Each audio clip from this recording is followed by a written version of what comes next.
ईद क्या सिर्फ एक मजहबी त्योहार है या भारत की उस रिवायत का हिस्सा है जहां नज़ीर होली लिखते हैं और प्रेमचंद जी ईदगाह, जहां चांद आसमान में कम दिलों में ज्यादा उगता है। आज ईद को हम धर्म से नहीं, भारतीय साहित्य की नजर से देखेंगे।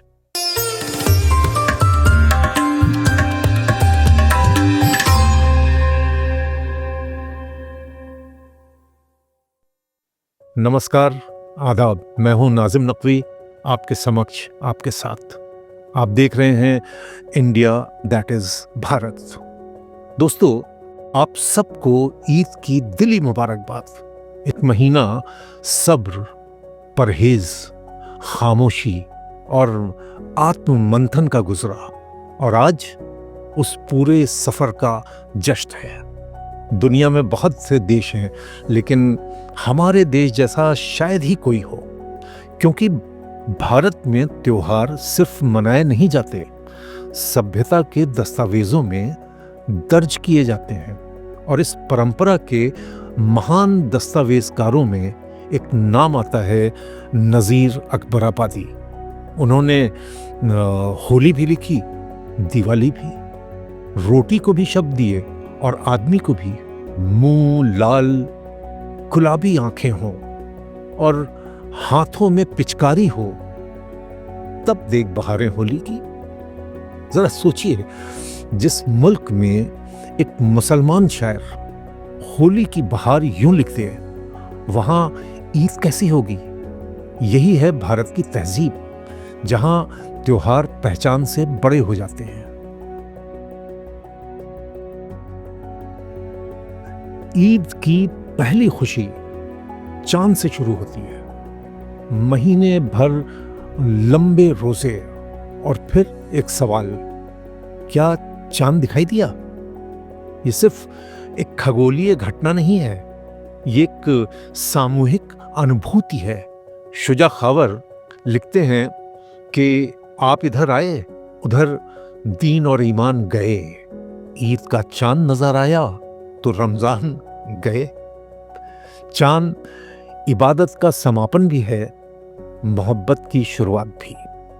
लेकिन त्योहार सिर्फ रौनक नहीं लाते, कुछ आंखें हमेशा इंतजार में होती हैं। परवीन शाकिर साहिबा लिखती हैं कि गए बरस की ईद का दिन क्या अच्छा था, चांद को देख के उसका चेहरा देखा था। यानी कभी कभी चांद आसमान में नहीं, किसी चेहरे में उगता है। भारत में ईद इश्क का त्योहार भी है और इंतजार का भी। हर घर में ईद एक सी नहीं होती। उर्दू अदब ने तन्हाई की ईद भी लिखी है। ईद का दिन तो है, मगर मैं अकेले तो हंस नहीं सकता, क्योंकि ईद सिर्फ मिठास नहीं, मुलाकात का नाम है।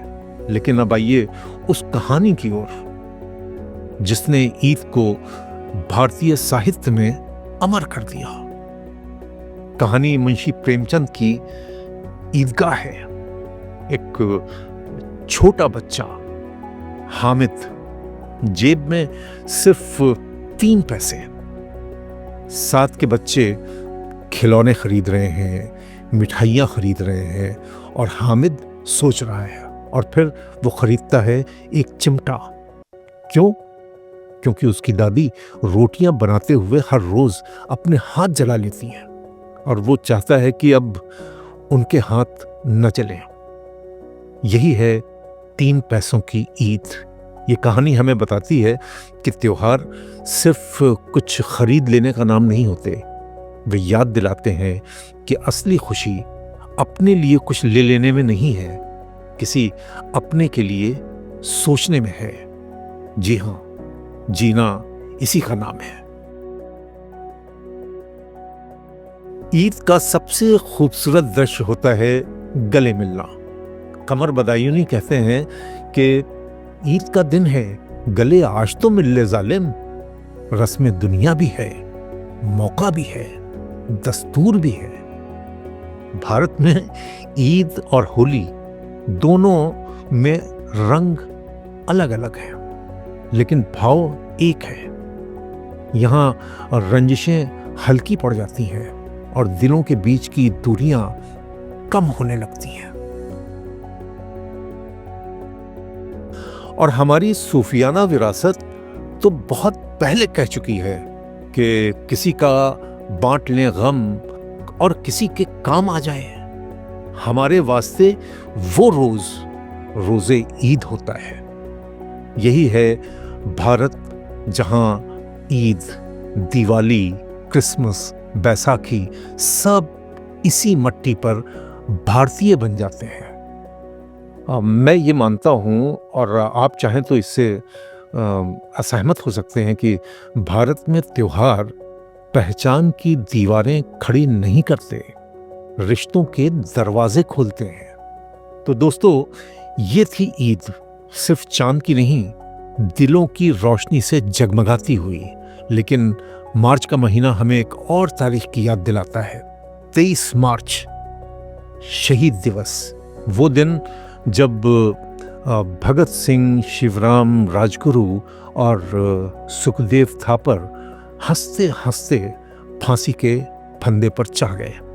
अगले एपिसोड में हम बात करेंगे शहादत की, उस बलिदान की जिसने आज़ादी शब्द को खून की स्याही से लिख दिया। क्योंकि भारत को समझना है तो उसके त्योहार भी समझने होंगे और उसकी शहादतें भी। आप देख रहे थे इंडिया दैट इज़ भारत। अगर आपको हमारा ये अध्ययन पसंद आया हो तो इसे लाइक, सब्सक्राइब और शेयर भी कीजिए। जल्द मिलेंगे भारतीय अध्ययन की एक और कड़ी के साथ। आदाब, नमस्कार।